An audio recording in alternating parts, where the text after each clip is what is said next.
Hello and welcome to another edition of Trotsky or Bust.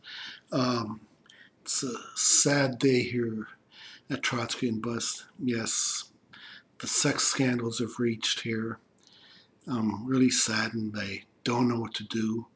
I've been accused, but of course, since I'm the only one working here, so I guess I was accused of groping myself. I'm sorry.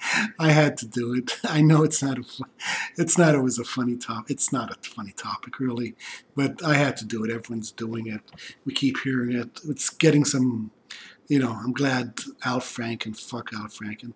John Conyers a good guy. It's too bad, but this is the end for him. They all have to resign, not just Roy Moore.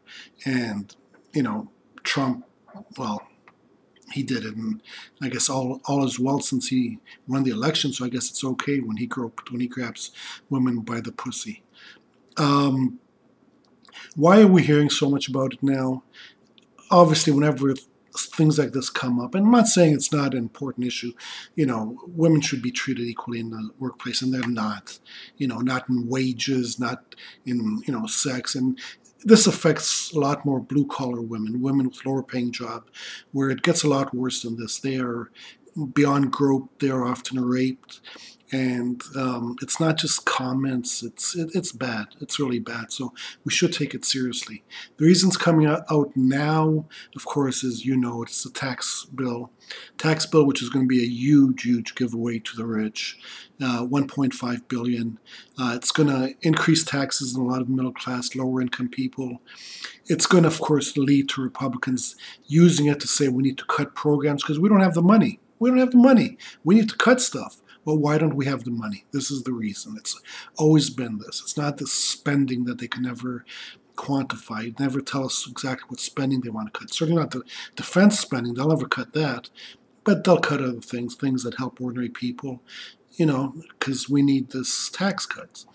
Why are the Democrats not making a big deal out of it? Well, obviously, their donors are going to benefit from this tax cut. When Obamacare was threatened, yes, Obamacare does help a lot of people, but it also was a bonanza to the health insurance and the pharmaceutical companies. That's why the Democrats made a big stink of it, and that's why the Republicans could not overturn Obamacare. This is different. This is something that helps their donors. So yes, the Democrats are all on board. That's why they're not going to vote for it because they know the Republicans could pass it without any help. But they're not making a big thing out of it. That's why the focus now is on the sex scandal. Getting back to the elections that happened a couple of weeks ago, I've been hearing this nonsense. People are saying, "Oh, Democrats won. Progressives won some races, down ballots. County clerk or whatever." Give me a break. All right, give me a fucking break.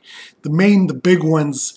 The governor of Virginia, the governor of New Jersey, there are corporate Democrats, corporate Republicans with D's after their name. You're not going to change the Democratic Party. You have to replace them. They have to be replaced, and that's just final. Those people are saying that we're making progress. Either they're lying or they're just plain dumb. I don't know what to tell you. That's just stupid. To believe that, and what's going on in Alabama? The opponent, Doug Jones. Doug Jones, of course, opposes Medicare for all. Oh, he doesn't oppose it. He's for Obamacare, which is Romney Care, which is a Heritage Foundation idea. All right, and he even said, but Supreme Court judge, he might have opposed Neil Gorsuch. Might have. Really? That's a Democrat? Are you kidding me? Oh my goodness.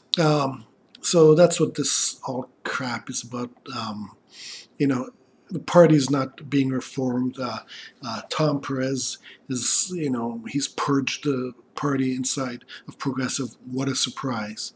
Okay, there's no future with them, and unfortunately, I've heard today that I read that Bernie is, he's taking steps to run again. I hope he runs. I hope it's not as a Democrat. I really do. But, I know that's wishful thinking. He will run as a Democrat. Maybe he believes, maybe others believe that he can reform the party. I do not believe that. and that's about it. Hope you all had a happy Thanksgiving. One last comment I did want to talk about is I've been seeing so many of these commercials, wounded warriors for veterans, and I think those are good. I mean, I did read on wounded warriors that, well, unfortunately, 40% of the money that they take in goes to overhead, only 60% to the veterans. But my question is this, and why does nobody else ask this question? We spend nearly $700 billion on defense or offensive budget, whatever you want to call it. And we don't have enough money to take care of our wounded veterans? Really? Really? We need these organizations? Nobody asked that. Nobody asked that question. You know, they just raised the defense budget by, I don't know, it was 90 billion, 100 billion. Could have paid for free education. Nah. Free education we can't afford. Wasting money on defense we can. And, you know, that's how it is. And it'll always be this way as long as you have two corporate-owned parties. There's no opposition whatsoever. We are the opposition, and no one gives a shit about us. All right. That's about it. That's all I have to say for today. I haven't been on a while. I'll try to get back on in the future more often. Just I've been very busy. Sorry. And please subscribe if you can. Just press that hammer and sickle at the end there, and I'll subscribe. You'll watch one of the other videos. Tell me if you like it, dislike it. Put your comments. I love to hear from you. And that's about it. And Trotsky out. Bye now.